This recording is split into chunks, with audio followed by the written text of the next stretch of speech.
تو پہلی چیز جس انسان دین پہ قائم رہتا ہے وہ اللہ کا قرآن ہے. اس سے تعلق مضبوط کرنے کی ضرورت ہے. جو ہی رمضان گزرتا ہے ہم اس کو بند کر دیتے ہیں، بھلا دیتے ہیں، فراموش کر دیتے ہیں، پھر دین سے دور ہونا شروع ہو جاتے ہیں. دوسری چیز جس سے انسان دین پہ قائم رہتا ہے وہ نیک لوگوں کی سیرت، انبیاء کے واقعات کا مطالعہ، انبیاء کی زندگی کا مطالعہ. جناب نوح کی زندگی، جناب ابراہیم کی زندگی، جناب موسیٰ کی زندگی، جناب عیسیٰ کی زندگی، ہمارے پیارے نبی علیہ السلام کی زندگی، ان کی سیرت کا مطالعہ. میں یہاں بیٹھے ہوئے نوجوان بیٹوں سے خصوصاً پوچھنا چاہتا ہوں، آپ انٹرنیٹ پر گھنٹوں گزار لیتے ہیں، آپ موبائل پر گھنٹوں برباد کر لیتے ہیں، آپ اخبار کی سرخیوں پہ اور اس کی خبروں پہ بہت سارا وقت لگا لیتے ہیں. آپ نے زندگی میں کبھی اللہ کے نبی علیہ السلام کی سیرت پر چھوٹی سی بھی کوئی کتاب پڑھی ہو؟ کیا تھی آپ کی زندگی؟ کبھی اپنے بچوں کو بیٹھ کے سنایا ہو ہمارے پیارے نبی کی زندگی کیسی تھی، کیا مشکلیں آئی تھیں؟ نبیوں کی زندگی پڑھنے سے دل کو ثابت قدمی ملتی ہے، دل کو سکون ملتا ہے، اطمینان ملتا ہے. اللہ نے تو اپنے آخری نبی سے بھی کہا ہم سابقہ نبیوں کے واقعات آپ کو بار بار اس لیے سناتے ہیں تاکہ ان کے ذریعے سے ہم آپ کے دل کو مضبوط کر دیں. اللہ کے نبی علیہ السلام خانہ کعبہ میں سائے کے اندر یوں ٹیک لگا کے دیوار کے ساتھ تشریف فرما تھے. جناب خباب آئے، صحابہ بیان کرتے ہیں، جناب خباب کہتے ہیں کہ صحابہ نے آ کے بڑی شکایتیں لگائیں، اللہ کے نبی یہ ظلم ہو گیا، اب یہ ظلم ہو گیا، بلال کو گھسیٹا گیا، سمیہ کے ساتھ ایسے ہو گیا، عمار کے ساتھ یہ ہو گیا، یاسر کے ساتھ یہ ہو گیا، ہمارے اوپر یہ ظلم بھی ہو گیا، ہمارے اوپر یہ ظلم بھی ہو گیا، ہمارے بھائیوں کو گھسیٹا گیا، ہماری بہنوں کے ساتھ یہ سلوک ہو گیا.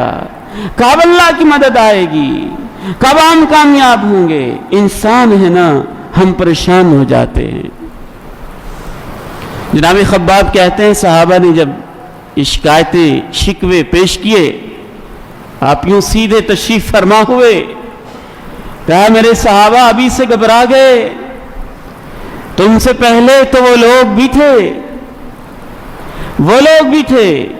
یحفر له فی الارض، زمین میں گڑھا کھودا جاتا، ایک بندے کو لا کے اس گڑھے کے اندر کھڑا کیا جاتا، ثم يجاء بالمنشار فيوضع فوق رأسه فيجعل نصفين، پھر ایک آری نما کوئی چیز لائی جاتی، آری کی طرح کی چیز لائی جاتی، وہ لا کے گڑھے کے اندر کھڑے ہوئے انسان کے سر پہ زور سے چلائی جاتی، اس کے جسم کو دو ٹکڑے کر دیا جاتا، وہ پھر بھی اللہ کی توحید اور اپنے دین پہ قائم رہتا.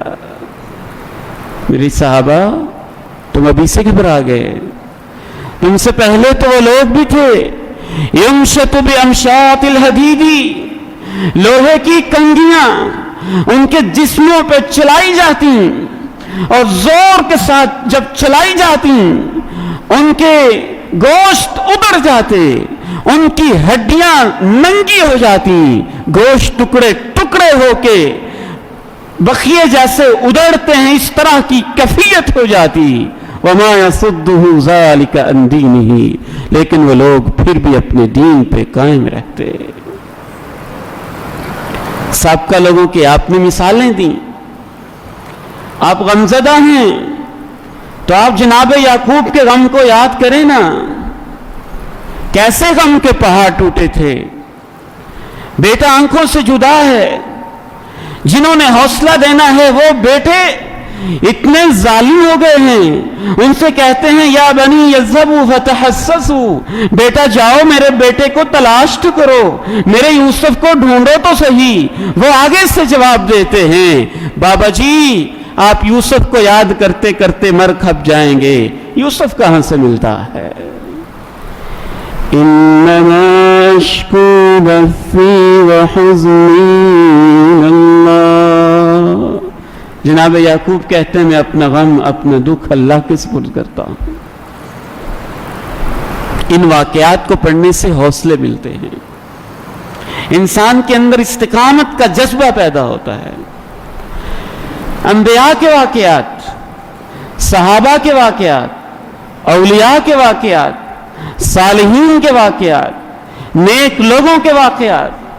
سیدہ ام حبیبہ رضی اللہ تعالی عنہ کہتی ہیں اللہ کے پیغمبر سے ایک دفعہ سنا تھا جو دن اور رات میں 12 سنتیں پڑھے گا اللہ اس کا جنت میں گھر بنا دے گا۔ جب سے یہ حدیث سنی ہے فرماتی آج تک میں نے یہ سنتیں چھوڑی نہیں ہیں۔